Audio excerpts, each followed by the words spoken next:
안녕하세요. 창성고 학생 여러분. 이번 시간은 우리 학습지 14 새로운 국가 건설을 위한 노력 선생님하고 한번 학습해 보도록 하겠습니다. 선생님이 배부해준 학습지, 빈칸 뚫어져 있는 학습지 이 시간에 확인하면서 학습지 채워서 학습하면 되겠습니다.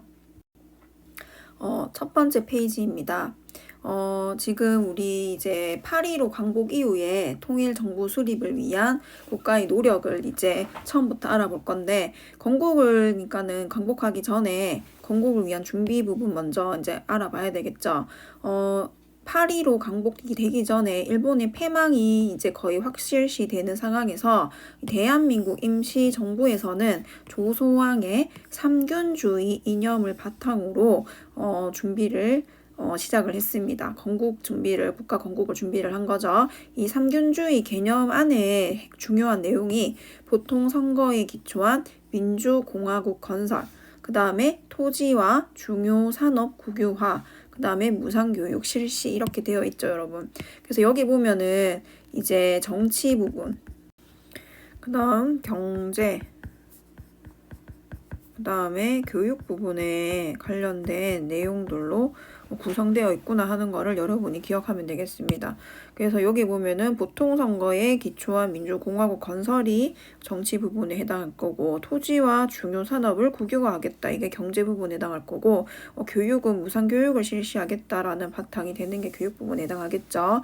근데 대한민국 임시정부는 이러한 국가 건설을 조선 독립동맹과 연계를 해서 하려고 노력을 했다라는 거 여러분이 잘 기억을 하면 되겠습니다. 그럼 조선 독립동맹이라는 단체는 무엇을 했는지 여러분이 또 봐야 되겠죠. 여기도 역시 나라의 건국 강령을 보면은 보통선거 시에, 그 다음에 국민기본권 확보, 남녀 평등, 대기업 국유화, 토지 분배, 의무교육 실시라고 해서 위에 나와 있는 대한민국 임시정부의 정치, 경제, 교육 부분에 대부분이 흡사하게 규정이 되어 있다라는 거를 여러분이 기억을 하면 되겠습니다. 그리고 이제 조선 독립동맹 같은 경우에는 스스로를 독립을 쟁취하기 위한 하나의 지방단체로 규정을 하고 민주공화국 건설을 표방했다라는 거. 조선민주공화국. 그러니까는 여러분이 공화국이라는 말이 조금 여러분에게 낯설 수도 있지만은 민주주의를 실시하는 국가를 표방했다라고 여러분이 기억을 하면 되겠습니다. 조선 독립동맹 같은 경우에는 북쪽에 이제 위치를 하고 있었기 때문에 해방 이후에 북한 정권에 참여를 하게 되고 6.25 전제가 아니라 여기 전쟁으로 바꾸면 되겠습니다, 여러분. 요거 전쟁으로 바꾸세요. 김일성 세력에 밀려서 숙청당하는 세력이다라는 것까지 여러분이 같이 기억을 하면 되겠습니다. 그 다음 또 하나의 건국을 준비한 단체로서 조선건국동맹이라는 단체가 있습니다. 이 단체는 여러분 많이 시험에도 거론이 되는 단체입니다. 결성했는 중심 인물이 여운형이라는 사람이 있죠. 선생님이 해방 직후의 중요 인물로 몇 명이 거론이 되는데, 그 중에서 이 여운형이라는 인물이 굉장히 중요한 인물이니까 여러분이 잘 기억을 해야 되겠습니다. 국내에서 조직을 했다라는 거죠. 여러분 위에 나와 있는 이 대한민국 임시정부 같은 경우에는 아직 국내로 들어오지 못한 상태죠. 8.15 광복이 되지 않았기 때문에 중국에서 이런 것들을 준비를 했던 거고, 여운형 같은 경우에는 국내에서 조선건국동맹을 만들어서 조직을 했다. 아직까지 일본에 있는 상태이기 때문에 비밀 결사, 그 다음에 정무총감이 여러분 어디에 있는 직함인가요? 맞습니다. 조선 총독부에 있던 직함이기 때문에 일본이 패망해서 나가기 직전에 이 일본하고 협상을 시도했다라는 것도 여러분이 잘 기억을 하면 되겠습니다. 그 다음에 건국강령으로는 일본 제국주의 타도를 위한 대동단결이라는 말포 속에는 사회주의자와 민족주의자를 아우르는 민족연합으로 우리가 국가를 만들겠다라는 게 들어간다라는 거죠. 역시 민주주의 원칙을 중시하는 국가 건설을 하고 노동 대중해방을 주장한다. 노동과 대중해방 이런 것들이 나오면 약간 사회주의 계열이구나 라고 여러분이 이해를 하면 되겠습니다. 활동 부분에 보면은 중앙조직과 더불어 전국 10개의 도의 지방조직을 갖추고 무장 봉기 계획을 세우고 국외 민족운동 세력과 연계하려고 노력을 했다. 그 결과 중국 하북의 조선 독립동맹. 조선 독립동맹은 굉장히 많이 나오고 있죠. 대한민국 임시정부에서도 조선 독립동맹과 연계를 시도했는데 이 조선 건국동맹 같은 경우에도 역시 조선 독립동맹과 연계를 시도했다라고 하고 성공했다라고 여기 나오고 있습니다.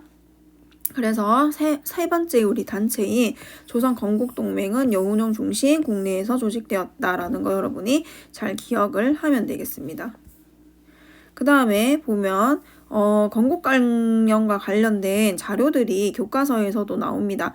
이거를 선생님이 여기에다 옮겨놨는데 보면은 대한민국 임시정부의 건국강령 같은 경우에는 여기 보면은 지금 41년이라고 되어 있습니다. 우리가 45년에 광복을 하잖아요. 그러니까 이미 40년대 들어와서부터 준비를 했고 정치, 경제, 교육이라는 여기에 3균 제도를 골자로 한다. 아까 전에 누구였죠?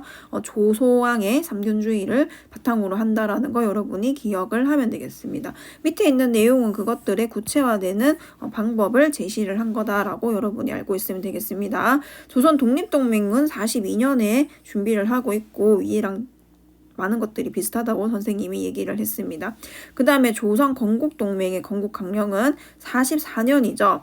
국내에서 여운형이 조직했는 거고 대동단결이라는 거 단어 들어가고 일본 제국주의 세력을 타도한다 이런 내용이 들어간다라는 거 여러분이 기억을 하면 되겠습니다. 뒤에 부분에 조금 더 자세하게 보면은 여기 건국 강령들의 공통점이라고 해서 나와 있습니다.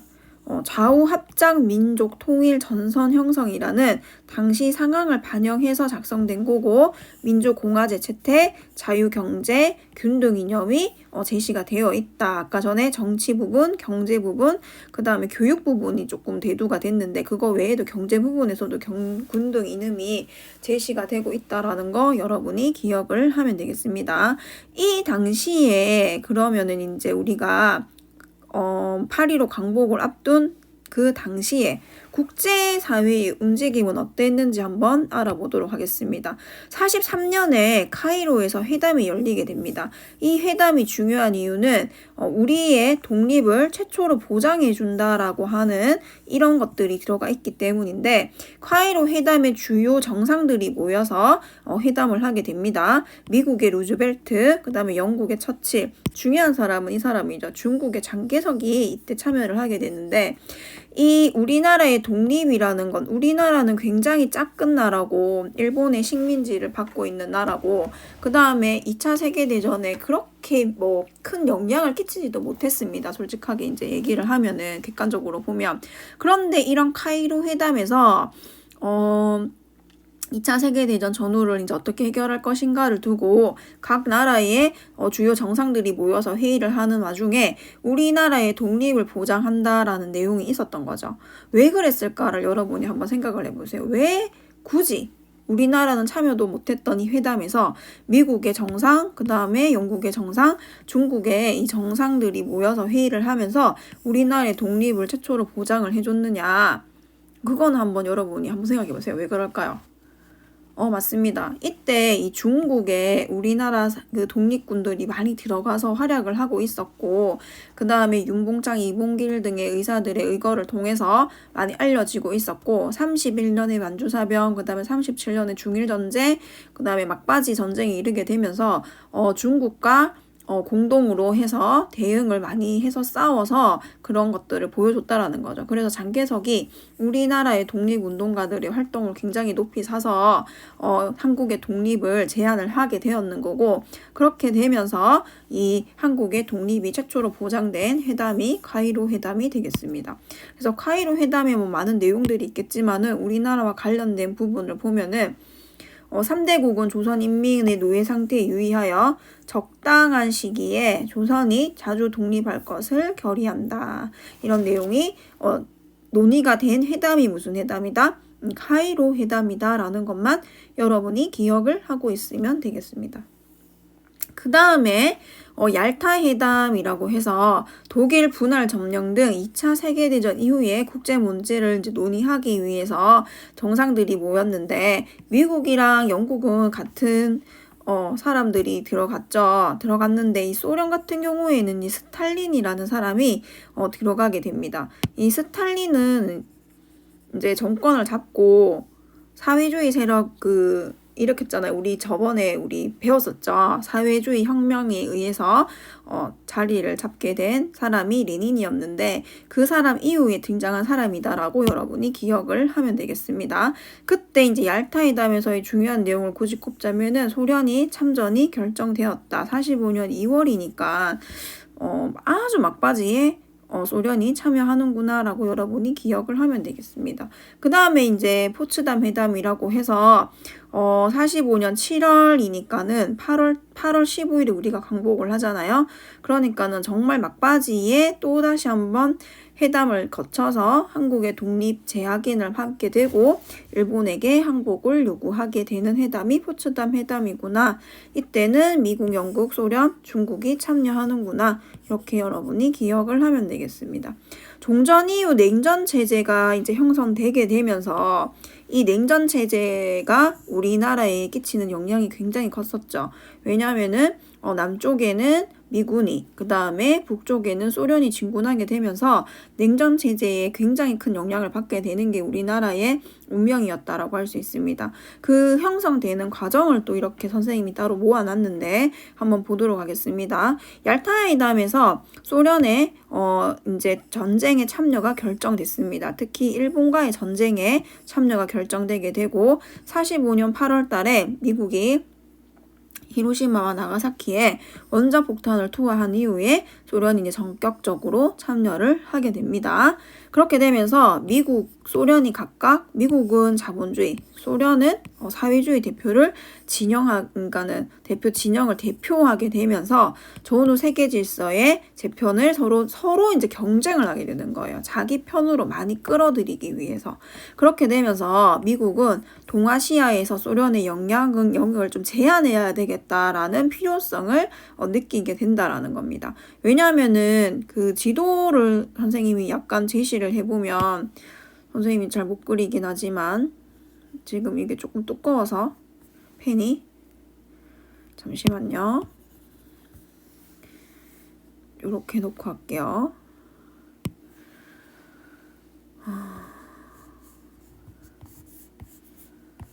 이렇게 있으면 여기 이게 중국 쪽 여기가 이제 중국이고 그 다음에 여기가 북한이 만약에 러시아의 세력이 영향력이 들어가면은 이 위에 전체다가 러시아의 세력권에 들어가게 된다라는 거죠. 여기마저 뺏기게 돼 버린다면은 지금 아시아 지역은 거의 러시아가 다 먹게 되는 그런 상황에 처하게 된다라는 겁니다. 그래서 미국은 러시아의 영향력을 조금 제한할 필요성을 느끼고 있었다라는 겁니다. 그렇게 되면서 우리나라가 해방하고 난 뒤에 이 땅을 뺏기지 않기 위해서 서로가 경쟁을 하게 된다라는 겁니다. 세력권을 뺏기지 않기 위해서. 그래서 한반도 북위 38도선을 경계로 미국이 남쪽, 그 다음에 소련이 북을 점령한다는 계획을 미국이 세운 거죠. 거기에 소련이 동의를 하게 된다라는 겁니다. 그렇게 되면서 미군과 소련군이 각각 남쪽과 북쪽에 주둔을 하게 되는데 소련은 8월 말 평양에서 일본으로부터 38도 이북의 행정권을 접수하게 됩니다. 그 다음에 이때 이제 북쪽에 우리나라 사람들이 독립을 준비하고 있었던 단체인 인민위원회가 있었습니다. 소련은 자기들이 직접 통치를 하기보다는 이 행정권을 인민위원회에 이양을 하면서 북쪽을 자기가 직접 통치하는 것이 아니라 인민위원회를 통해서 통치를 하는 간접적인 통치 방식을 고수를 하게 된다라는 겁니다. 근데 이제 미국은 직접 들어와서 통치를 하게 됩니다. 미군이 직접 들어오게 돼서 미군이 직접 우리나라 행정권을 장악을 하고 통치를 하게 된다라는 거죠. 그렇게 되고 이제 국제사회는 냉전의 체제로 들어가게 되는데 47년 3월에 미국이 트루먼 대통령이 트루먼 독트린을 발표를 하게 되면서 냉전이 조금 본격화되기 시작합니다. 공산주의 세력이 이제 미국의 자본주의 세력에 반대되는 세력이잖아요. 이게 동유럽 쪽에도 많이 많이 확산이 되고 있는 상태였고 중국 안에서도 지금 국민당, 공산당이 싸우고 있는 상태에서 공산당 세력이 점점 커지고 있는 상태였습니다.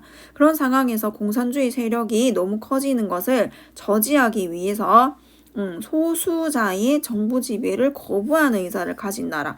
이게 무슨 말이냐면은 이제 한 명이 그 나라를 독재로 그러니까는 통치를 한다. 그런 내용인데 보통 이제 공산주의 체제를 일컫는 말이죠. 이런 나라들이 우리는 이걸 거부하겠다, 민주주의를 하겠다라고 하면은 그 나라에 대해서 미국이 군사와 경제적으로 원조를 하겠다라고 한 거죠. 그게 트루먼 독트린입니다. 트루먼 독트린의 내용은 조금 중요하니까 여러분이 잘 기억을 해야 됩니다. 그렇게 하면서 군사적이고 경제적인 원조를 해주겠다라고 얘기를 했잖아요.